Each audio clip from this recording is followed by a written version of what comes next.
একজন সন্তানের জন্য বাবাকে হারানোর শোকই সবচেয়ে বড় বেদনা। আর সেই শোকের মাঝেই যদি সংসারের পুরো দায়িত্ব এসে পড়ে নিজের কাঁধে, তাহলে জীবন কতটা কঠিন হয়ে উঠতে পারে তারই এক জীবন্ত উদাহরণ বাগেরহাটের এইচএসসি পরীক্ষার্থী ইকন।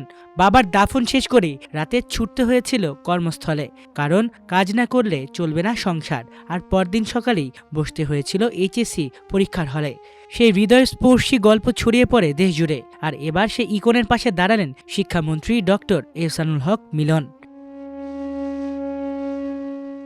বুধবার রাতে শিক্ষামন্ত্রীর ব্যক্তিগত সহকারী ফারহান ইশতিয়াক ফোন করে ইকনকে জানান, চলমান এইচএসসি পরীক্ষা চলাকালে যেন তাকে আর চাকরি করতে না দেওয়া হয়, সেজন্য খুব শিগগিরই আর্থিক সহায়তা দেওয়া হবে। শুধু তাই নয়, পরীক্ষা শেষ হওয়ার পর তার উচ্চশিক্ষা সহ ভবিষ্যৎ লেখাপড়ার সম্পূর্ণ দায়িত্ব নেওয়ার আশ্বাসও দিয়েছেন শিক্ষামন্ত্রী। ছোটকাল থেকে জজ ম্যাজিস্ট্রেট এরকম আশা করতাম, কিন্তু আর্থিক অবস্থা এবং বাবার আর্থিক অবস্থা এবং আমিও পরিস্থিতির শিকার হয়ে আমি চাকরি করতাম।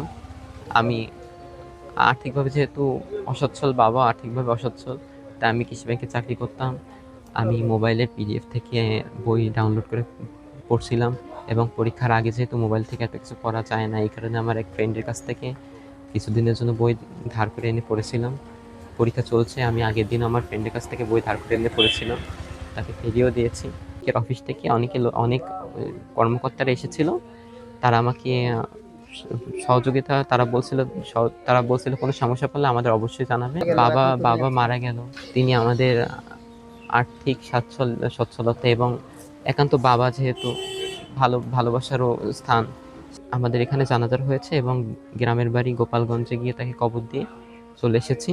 যেহেতু আমার আজকে পরীক্ষা ছিল এবং আমার একটা দায়িত্ব রয়েছে, ডিউটিও রয়েছে, এই কারণে আমি সেখানে গিয়েছিলাম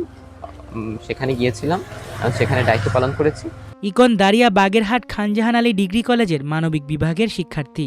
সংসারের অভাব মেটাতে পড়াশোনার পাশাপাশি শহরের একটি কৃষি ব্যাংকের এটিএম বুথে রাতের শিফটে নিরাপত্তা কর্মীর দায়িত্ব পালন করেন তিনি। জীবনের প্রতিটি দিনই ছিল সংগ্রামের, কিন্তু সেই সংগ্রাম আরও কঠিন হয়ে ওঠে যখন হঠাৎ করেই মারা যান তার বাবা ইসরাফিল দারিয়া। পরিবারের একমাত্র উপার্জনক্ষম মানুষ ছিলেন ইসরাফিল। মোটরসাইকেল চালিয়ে পরিবারের ভরণ পোষণ করতেন তিনি। বড় ছেলে এক দুর্ঘটনায় আহত হয়ে মানসিক ভারসাম্য হারানোর পর পুরো পরিবারের দায়িত্ব এসে পড়ে ছোট ছেলে ইকনের কাঁধে। মা মানসিক ভারসাম্যহীন, ভাই আর নিজের ভবিষ্যতের স্বপ্ন সবকিছু একসঙ্গে বয়ে নিয়ে চলছিল এই তরুণ। মঙ্গলবার সকালে বাবার মৃত্যু, দুপুরে জানাজা ও দাফন, আর রাতেই দায়িত্ব পালন করতে হাজির হতে হয় এটিএম বুথে, কারণ চাকরিতে অনুপস্থিত থাকার সুযোগ ছিল না।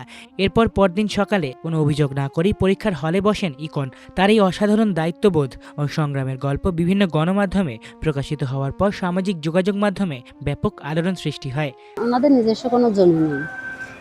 ছোট ছেলেটা অনেক পড়াশুনো করে এবং মেধাবী, সে কয়েকটা ভাষাও জানে, কিন্তু ওই ছেলেটা পড়াশুনো করতে চায় অনেক।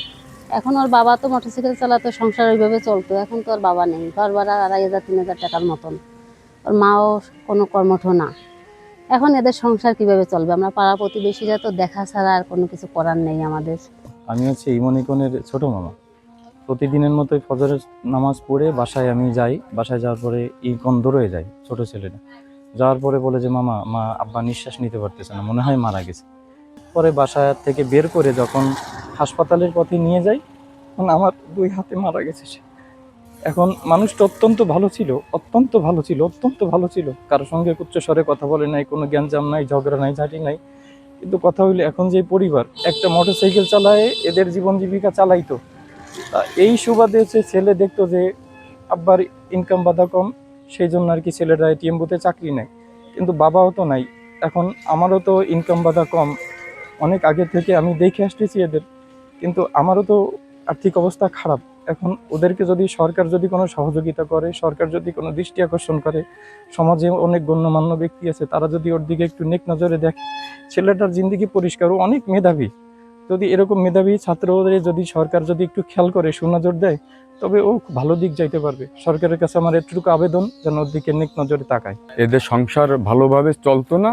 ওই আমরা মাছ তরকারি একটু বেশি করে আইনি, আমার এই বুন্ডারে একটু দিতাম, একটু চাইলে একটু বেশি আনলে আমার বুন্ডে দিতাম, সবসময় দিতে পারতাম না। আমরা তো গাড়িতে কাজকাম করে খাই, আমাদেরও তেমন আয় ইনকামেরও বেশি মাত্রা না। এখন যেহেতু বাপ মারা গেছে, এখন তো আরও অসহায়, সংসার ইনকাম করার মতন কোনো লোক তাদের নাই, তাদের পাশে দাঁড়ানোর মতন কোনো লোক নাই। এখন যদি কেউ যদি সরকার যদি ওর পাশে যদি দাঁড়ায়, তো লেখাপড়া করতে পারবে আর সংসারটাও চালাতে পারবে।